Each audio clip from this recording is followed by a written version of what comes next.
Welcome to Shom Achshav on the Daf Shir sponsor Lui Nishmas Ein B'Hakashom Le'Abbas Yitzchok. We're holding in Basra Daf Kuf Lamed Gimel.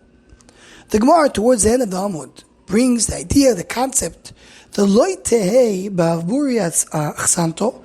Don't be in a place where they move a Yerusha. Even if you take it from a bad son to a good son, don't transfer Yerushas from one son to another. It's not something the Chachamim want you to do. Rabbi Mizrachi, in the end of Parshas Chayesara, asks according to that. We know that Avraham Avinu, the Pasuk says, Avraham Avinu took the nechasim that he had and gave it to Yitzchak. And he took it away from Yishmael. And also, the Bnei Ktoyer brought that in the end of Parshas Chayesara. Avraham Avinu took away their nechasim. He gave everything to Yitzchak except a few things. Says Rabbi Mizrachi, we know that Avraham Avinu kiyem kol haTorah kula. If so, what's pshat? They took away the Yerusha of Yishmael and gave it to Yitzchak. Now this question of Yom Mizrachi, many of the Achronim discuss. We have the Maharsha, we have the Maharal, the Gur Aryeh speaks about it, and many others. We'll mention over here just a few of the answers the Achronim shed on this sugya. So the Rabbi Mizrachi himself says, it says in the Pasuk, Ki bi Yitzchak yikareh lechazera. Similarly, the Maharal says it. Pshat HaKadosh Baruch Hu told Avraham Avinu, b'nevuah, that Yitzchak is the one who's going to be Yerushim. So even though usually we don't transfer Yerusha from one son to another, but here was a special deep from HaKadosh Baruch Hu that Yerusha should go to Yitzchak. So the Be'er Sheva in Sanhedrin Daf Tzadik Aleph says, this pasuk, Ki Yitzchak yikareh chazera, refers to only Klapi Yishmael. That when Sarah told Avraham Avinu to kick out Yishmael from the house, so said HaKadosh Baruch Hu listened to her, Ki Yitzchak yikareh chazera, meaning the pasuk is saying, don't care so much about Yishmael. Yitzchak will be your main zera. But what about Bnei Keturah? And there we don't have this pasuk. Now, you could answer that when it says Yitzchak yikareh chazera means in general, within here you have the nevuah that only Yitzchak will be the zera. And that's probably the way the Ram learned it. But the Be'er Sheva doesn't like this answer. So the Be'er Sheva brings two other answers, which are discussed a lot among the Achronim. So the first answer, he says that the din is that when do we say that a son is a son? Only a son who comes from a Isha, not a son from a Shivcha. Hagar was the mother of Ishmael, and she is the mother of Bnei Ktoiro. She was a Shivcha, she was a maid. So her children are not considered to be the children of Avraham Avinu. And adds the Be'er Sheva, even though maybe Avraham Avinu released Hagar, says, yeah, but Avraham Avinu was a ger, so ger, she's gayer, it's considered to be a gerus, they're not related, and there's therefore Avraham Avinu who doesn't have the obligation to give the Yerusha to the other children. Then the Be'er Sheva says another answer. He says, what is the reason that you can't transfer a nachla from one son to another?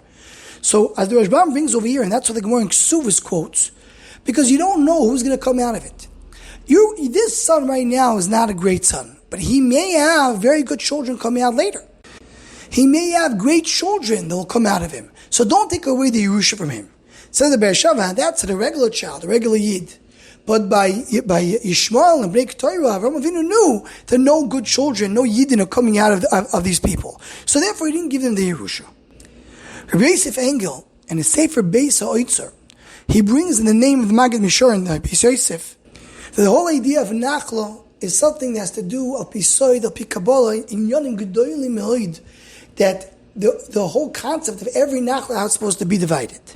So he says, according to this, Efshar, that Avraham Avinu, who knew the Soid, so he knew that this doesn't apply to these kids. And he can add to this. This is really what the Rajwa and Shuva brings regarding the famous question that we spoke about many times in the Shurim. What's shot that the Avos that kept Kol HaTorah Kulo, some mitzvah they didn't keep? For example, Yaakov Avinu married two sisters. So the Rajwa explains that they kept the Torah as much as they knew that's what Hashem wants them to do. But when they knew that HaKadosh Baruch Hu wants them to do something else, so they did that. Meaning, because the others were not obligated to keep the Torah, so they beruach kachwa pisoy knew when HaKadosh Baruch Hu wants them to follow the Torah and when not. And this is really what Yosef Engel is bringing over here. That Avraham Avinu knew that in this case we don't want to use the Yerusha pisoy because this soy does not apply to his kids. And this connects beautifully with what the Chasam Sofer Masechet Ksuvah says. The Chasam Sofer brings the name of his father. That his father said, the pasuk says, "Vayera davar me'oid beinei Avraham al dois bnoi." It says Avraham was very bad for him. He wasn't happy about the fact that Yishmael needs to leave. Don't get, it should not be so bad for you. So it says the Chazal Sofer, what's shot? What's the idea? Why would Avraham Avinu was so terrible for him that he had to take away Yishmael? Says the Chazal Sofer, what bothered Avraham Avinu is the question of the Rehem. He says, okay, I don't mind taking away Yishmael, but what about the fact that he's going to lose his Yerusha? I don't want to pass a Yerusha from a bad child to a good child. So told him, HaKadosh Baruch Hu, you should know, listen to Sarah Imenu. She knows there's no good children coming out of Yishmael. You have nothing to worry about. The HaKadosh Baruch Hu gave them the haskama, you should know, that there's no good children coming out of here, and therefore there's no problem of Ibur Echsan that we learned in our sugya. Anyone who wants to join the Shom Machshava email list, or what's a go, please email shommachshava@gmail.com.